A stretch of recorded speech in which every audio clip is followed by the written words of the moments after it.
Hello everyone, my name is Olakunle Yawale and you are watching this video Rhapsody of Pastor Dangote. Alright, here in this video, I am in a cocoa plantation right here and I just wanted to show you how that chocolate you enjoy so much, that beverage drink made of cocoa. I like this to see how it's being grown. I like this to see how the tree look like, how the fruits, how everything looks like. Yeah, actually, cocoa, the biological name is Theobroma cow. All right, we're staying in the farm, cocoa plantation. So I'm saying if you have taken this before, you know this here, this is Milo.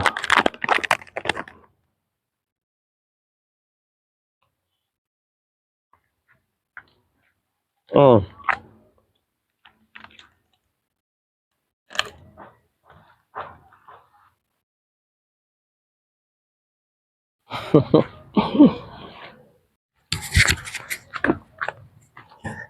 that was delicious. That tastes nice. So here I just like you to see so that you can appreciate what the farmers are going through, what the farmers are doing. So so can you let me cut the cocoa? This is a ripe cocoa fruits. Yes, it's okay. Thank you. So here is the seed. The seed has the juicy part, which is very delicious. Yeah, it's actually creamy and tastes nice. But that's not the content that we really need here. What we really need is the cocoa bean. Cocoa bean is what we really need. That's what they use to make the cocoa powder, cocoa cake, cocoa butter, and every other derivatives from cocoa.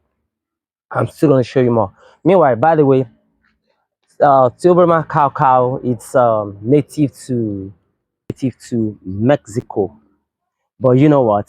Eventually, I can tell you that Nigeria happens to be the main place because it's a cash crop here. So farmers here do grow cocoa a lot. In fact, and I can tell you that where I am right now is Ilaoluji, those states. I can tell you, I can tell you that this is the capital of cocoa in the world. I tell you, because if you are in Lagos, you've been seeing Oluji cocoa, Oluji butter, everywhere in the world. This is where it's being grown, and this you need to really appreciate what come out from the soil here. So I'll take you through again for you to see. Cut.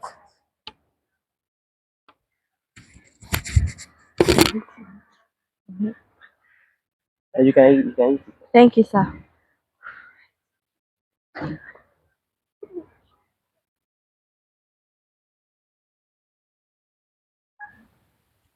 All right. So here, these are cocoa seed.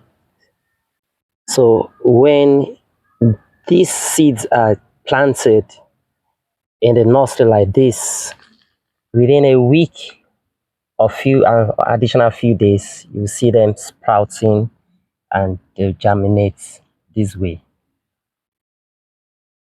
These are about 12 days old. So the beans will come out. It will come out from the soil, and after a while, this is what you get. This is what you get after a while. After a while, this is what you get. After a while,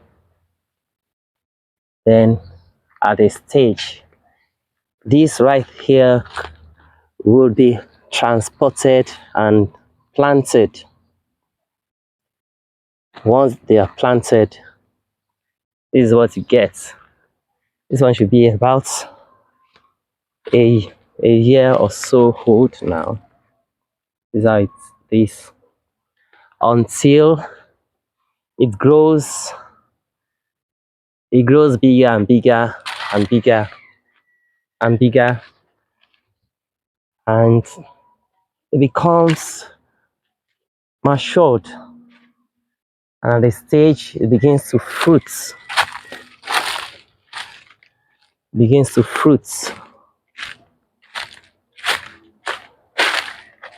you see it like this. This is a fruits now. This one is still green. This is how it is.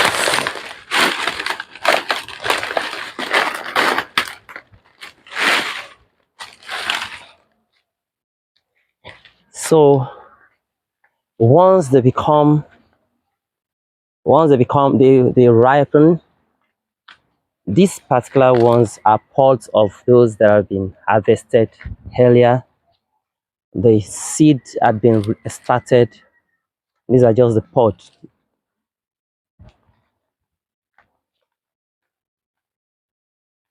Yes, you've seen the seed before, like this one.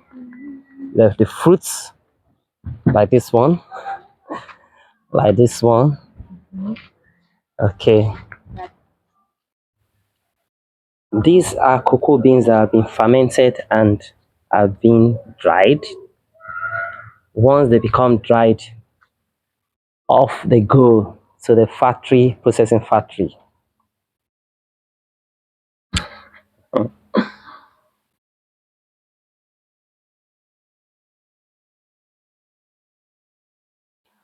All right, yeah, let's continue.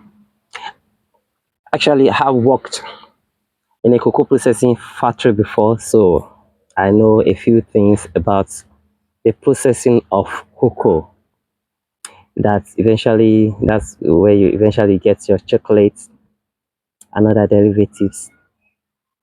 So the dried cocoa bean is being harvested, as in once it's dried up, eventually it's being received by the cocoa factory. So after cleaning, the next thing they do is to they make sure that the sand stones are removed. So then the next stage is roasting. Yes, when the roasting is done, that's when you get the nice aroma, the nice chocolatey aroma. That is the roasting that really gets. That's where the brownish color is being developed. So depending on the intensity of the roasting, if the heat is too much, then it will turn so dry, blackish, and maybe bitter. So there's a level of roasting. It's not to be beyond a certain stage. So once the roasting is done, then the hulling follows. After the hulling, the that's the husk. So it's once it's removed, then the bean itself. So at that stage, what you now do is it's now being milled, and the milling this time around is not like ordinary yeah, milling of any substances or any other grain, because this particular cocoa is very oily. It's milled, then you have the cocoa liquor. That liquor is thick brown. But what you do with it is that you now go to press. You press it so as to separate the oil. And once it becomes solid, it becomes so hard.